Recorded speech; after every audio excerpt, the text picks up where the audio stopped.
پیامبر صلی الله علیه و سلم در حدیثی میفرمایند روز قیامت بر سر در بهشت 8 تا در داره، بر سردر هر دری نوشته من بر 3 نفر حرامم.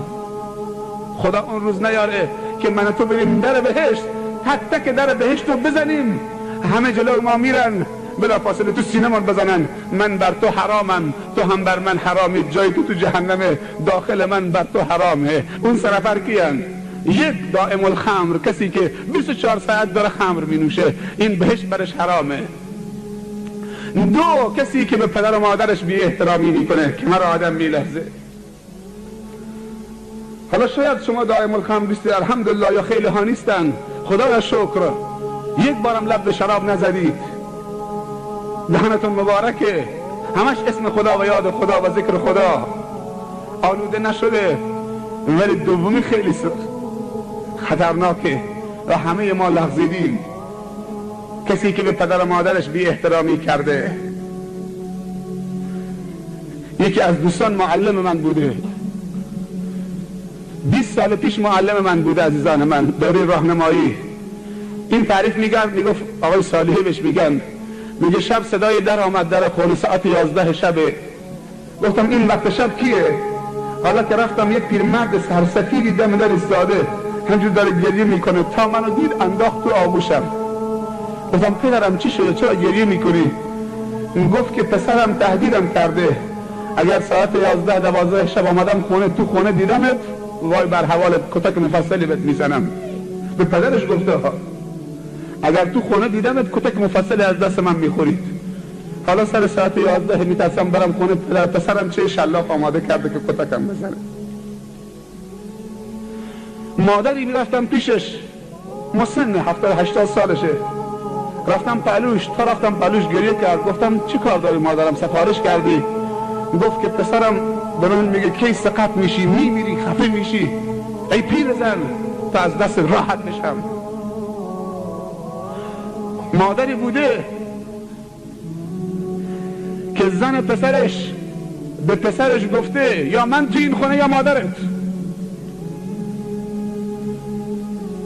مرده هم به زنش گفته تو باشی، مادرم این پیرزن خرف، به خاطر تو بیام مادرم تو خونه نگه بدارم، مادرم بره بیرون، تو باشی. آه مادر. در مدینه شخصی مادرشو کول کرده بود، رو کتفش آورده بود مسجد النبی نماز بخونه. بعد از نماز مادرش رو کتفش گذاشت، رفت پیش پیغمبر، همجور بیدار بود که مبادا رو شکم بخوابه، به تو فشار بیاد. گشنه میشد، تشنه میشد، نمیتونست رو به زمین بذاره، همینجور تو شکمش میچرخید. حالا آمدی یه بار کولش کردی، میگه حقش ادا کرده. وقتی به دنیا آمدی 2 سال از شیرش مکیدی، لباس کثیفت شسته بدونی که در بینیش بگیره. حالا یه بار کولش کردی، میگه حقش ادا کرده. وقتی مادر و پدر به سن بالا میرسن دلشون نازکتر میشن، کمبود بیشتری احساس میکنن، بیشتر نیاز به رعایت دارن. پیامبر صلی الله علیه و سلم میفرمایند، علما میفرمایند دعای پدر و مادر در حق اولاد مثل دعای پیغمبر در حق امتشه. بترس از دعای مادر و نفرین مادر. این قصه رو گوش بده. در خود مدینه جوونی اجلش رسیده بود، هر کاری میکردن سکرات مرگ بهش فشار میامد، چشمش اینطور سرخ میشد، جانش بالا نمیامد، روحش در نمیامد. خبر به رسول الله صلی الله علیه و سلم رسید که مادرش نفرینش کرده. مادرش طلبید، گفت مادر این پسر تویه؟ گفت بله. گفت حلالش بکن، ببخشش آخر عمری تا روحش در بیاد، تا زجر نکشه. گفت نمیتونم حلالش بکنم، اونقدر به من بی احترامی کرده که حدی نداره، اصلا از دلم در نمیاد. گفت خواهش میکنم، من از تو خواهش میکنم حلالش بکن. گفت نه نمیشه. رسول الله صلی الله علیه و سلم باش صحبت نکرد با پیرزن، دستور داد هیزم بیارید. هیزم آوردن، گفتن آتش بزنید، آتش زدن. پیرزن الله مات شده بود. آتش برای چی؟ هیزم برای چی؟ بعد دستور داد که، حالا نگاه میکنه پیرزن، مادر نه، دستور داد این جوان رو بلند بکنید بندازید تو این آتش. صحابه دویدن به طرف جوان که بلندش بکنن تو آتش بذارن. پیرزن گفت چیکار میخوای بکنی؟ اول سکوت بود، آتش زدن، هیزم آوردن، بلند کردن پسرش، جلوش تو آتش. چیکار میخوای بکنی ای رسول خدا؟ گفت تو حلالش نکردی، نبخشیدش. اگر تو حلالش نکنی روز قیامت باید بره تو جهنم بسوزه. من میخوام بلندش بکنم تو آتش بندازمش. همین کار ملائکه بهش میکنن تو روز قیامت. اینجا بود که مادر یک پارچه خودش فراموش کرد و محبت مادری گل کرد، دوید همینجور بچه‌ش تو آغوش گرفت و نوازش کرد و حلالش کرد. عاطفه مادر چقدره،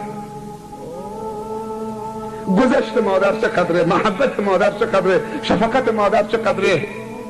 پسرش تو آغوش گرفت، سر و صورت و پیشانیش همه بوسه زد و حلالش کرد. تا حلالش کرد روح پسرش هم بالا آمد. چند بار به مادرت گفتی ای پیرزن؟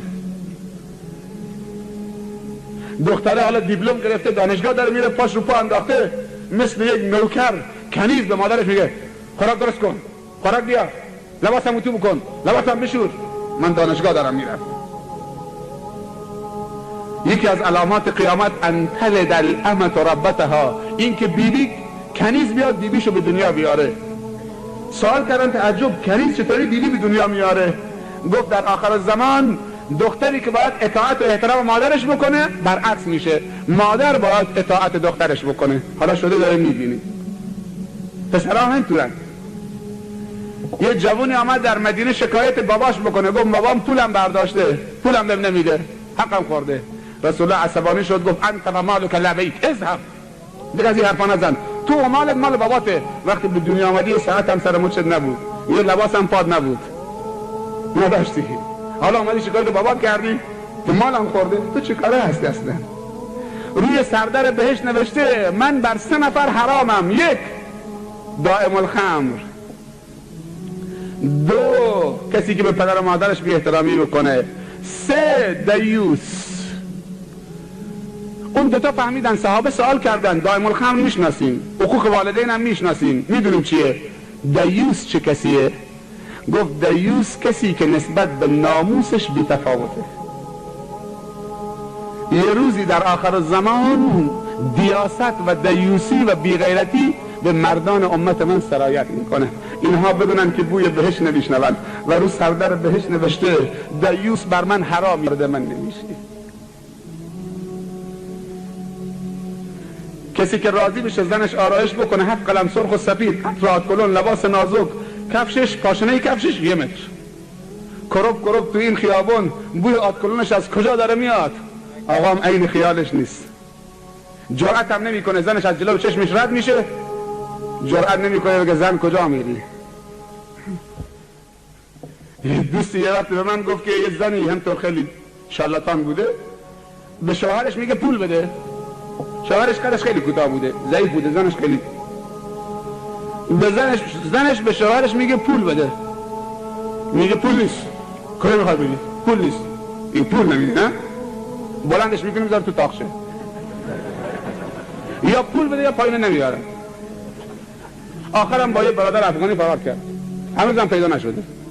شب 3 تا افغانی پدر شوهرش رو کشتن. من خودم رفتم سر همین میت، از مدینه آمده بودم، بعد از 3 سال گفتن یه میت واقع شده. 3 تا افغانی بودن، شب اونقدر این پدر شوهرش رو کتککاری کرده بودن و جنساشو برداشته بودن، تو خونه خوابیده بوده، مستاجرش بودن نه؟ با زنش چه توافق میکنن، بعد چه فرار میکنن. یه گونه آردی به این بزرگی تو گلوش، تو این دهانش جا داده بودن، بعد دهانشو بسته بودن، کتککاری دستش از پشت. فوت کرده بود دیگه، پزشک قانونی آمده بود، ما هم رسیدیم همونجا رفتیم نگاه کردیم. زنش هم هنوز رفته، الان نزدیک چند ساله؟ چیز حدود 17 ساله همون زن. مردانگی تو چیه؟ خیلی عجیبه. گاه وقتی میگیم بابا عروسی اسلامی بکنید، با جوان که غرور داره، همه جوانا عروسی غیر اسلامی کردن، ساز و دهل و مقابل و نمیدونم فلان و چه این چیزا آوردن، مطرب آوردن، با جوان صحبت میکنی، دختر و پسر چارش میکنی، نصیحتش میکنی، میگی چشم جناب شیخ باشه، حالا که تو خواهش میکنی چشم عروسی اسلامی میکنم. همه راضیان. یه وقت میبینه نه حالا برنامه فردا شبه، یک دفعه تلفن میاد نه برنامه به هم خورده شیخ، تو تا دیشب میگفتی برنامه درسته، قانع شدی؟ گفت نه مادر بزرگم قبول نکرده. هر کاری کردیم سرش زیر نمیاد. مادر بزرگم نذر کرده که من عروسی تو بشه من دستمال بازی بکنم، نذر گرفتم که ساز بیارن دهل بیارن من دستمال بازی بکنم. 80 سالشه. تعجب میکنی؟ نذر روزه شنیده بودید، نذر نماز، نذر نمیدونم صدقه، نذر نمیدونم حالا نذر رقصیدن هم بشنوید. نذر رقصیدن هست؟ خیلی عجیبه. اونم چه کسی؟ پیرزن 80 ساله. هنوز دنی تو دل داری دستمال بازی بکنی؟ اینطوری ما مبتلا شدیم. نه هرچی میگیم به بابا، به مردم میگیم بابا شما مردی، میگه زور زن نمیشه. خیلی عجیبه، خیلی راحت ما چاره زنه همون نکنیم. خیلی عجیبه. چاره زنت نمی کنی؟ پس تو چه کاره هستی؟ ای داد بیداد.